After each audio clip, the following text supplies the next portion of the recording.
Assalamualaikum warahmatullahi wabarakatuh. Kami dari kelompok 4 akan mempresentasikan tentang metode pengajaran Maharah Kitabah. Apa sih Maharah Kitabah itu?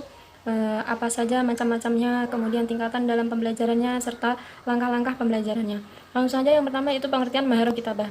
Maharah dalam bahasa Arab berasal dari kata maharo, berubah menjadi bentuk masdar maharotan yang berarti kemahiran atau keterampilan. Sedangkan kata kitabatan yang berarti menulis atau tulisan adalah bentuk masdar dari kata katabah. Secara bahasa, kitabah adalah kumpulan makna yang tersusun dan teratur. Sedangkan, menurut istilah, kitabah ialah kumpulan dari kata yang tersusun dan mengandung arti. Karena kitabah tidak akan terbentuk kecuali dengan adanya kata yang beraturan. Keterampilan menulis adalah suatu kemampuan dalam mencatat, merekam, meyakinkan, melaporkan, menginformasikan, dan memengaruhi pembaca. Menulis adalah sebuah keterampilan bahasa yang terpadu yang ditunjukkan untuk menghasilkan sesuatu yang disebut tulisan. Menulis merupakan sarana komunikasi dengan bahasa antara orang dengan orang lainnya yang tidak terbatas oleh tempat dan waktu. Jadi berbeda dengan kalam. Semisal kalau kita berpidato atau memberikan sambutan di tempat umum, kita akan terbatas oleh tempat dan waktu.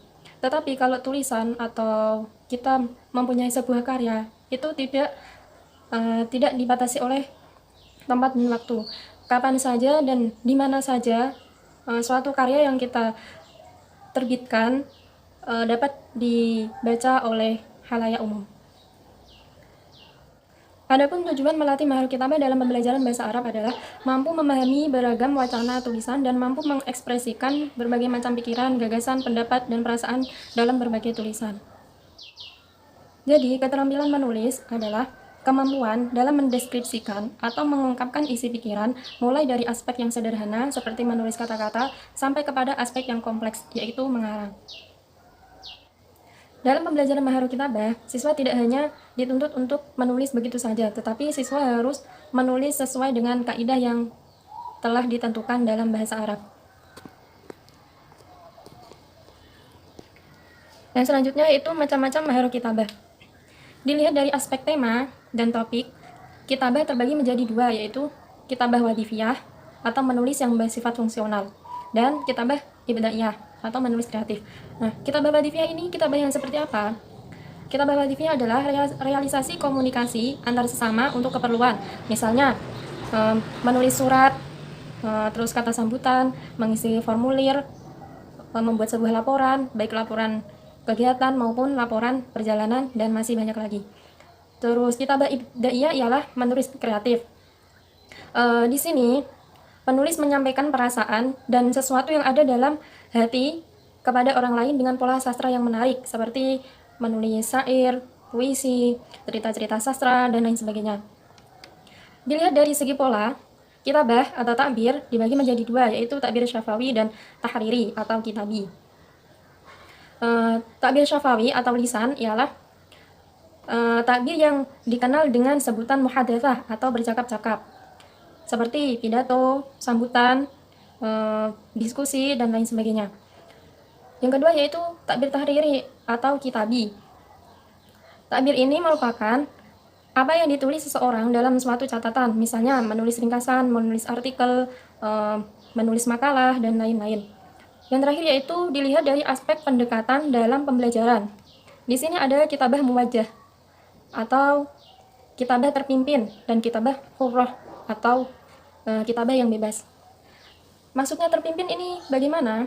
Maksudnya dalam aktivitasnya guru mengarahkan siswa untuk membuat pola-pola tertentu atau membuat tulisan dengan tema tertentu. Semisal dalam pembelajaran kitabah, guru memberikan tema membuat laporan tentang perjalanan.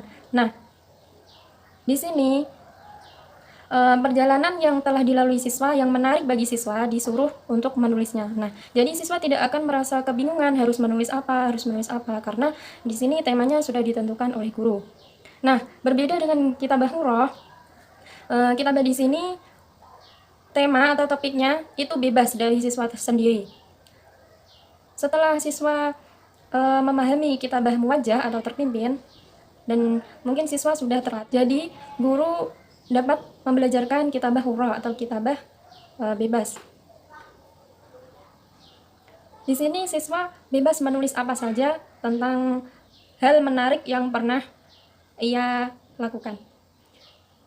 Mungkin itu dari kami, yang selanjutnya akan dilanjutkan oleh Mas Saifuddin. Oke, selanjutnya yaitu pembahasan tentang tingkatan dalam pembelajaran Maharoh Kitabah. Di sini ada 2 tingkatan. Yang pertama yaitu pembelajaran imla dan pembelajaran takbir. Yang pertama yaitu pembelajaran imla yang meliputi ada imla mangkul atau imla menyalin, imla mazur atau imla mengamati. Yang ketiga yaitu imla masmu atau ikhtibari atau imla menyimak. Oke, yang pertama yaitu ada imla mangkul atau imla menyalin, yaitu imla dengan cara menyalin tulisan yang ditulis oleh guru di papan tulis atau media lain. Selanjutnya siswa menulis kembali tulisan di buku tulis. Yang kedua yaitu imla mansur atau imla mengamati, yaitu imla dengan cara mengamati tulisan yang tertera pada media, kemudian dilihat lalu dihapus. Selanjutnya siswa disuruh untuk menulis tanpa melihat tulisan tersebut. Yang ketiga yaitu ada imla masmu, ikhtibari atau imla menyimak, yaitu imla dengan cara guru memperdengarkan siswa kata-kata atau kalimat. Ketika guru membacakan pelajaran bahasa Arab, siswa sambil menulis kata-kata atau kalimat yang dibacakan oleh guru tersebut.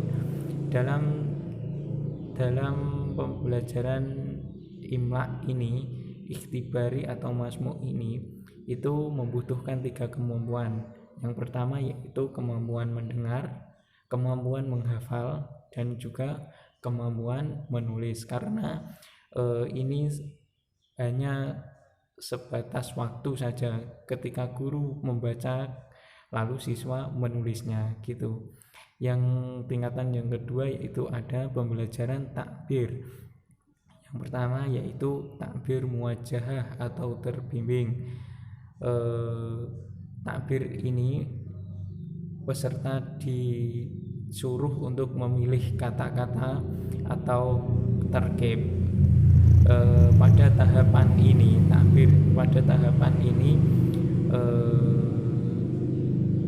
nantinya itu akan bertahap, mulai dari menulis 1 kalimat hingga beberapa kalimat, kemudian sampai 1 paragraf dan seterusnya.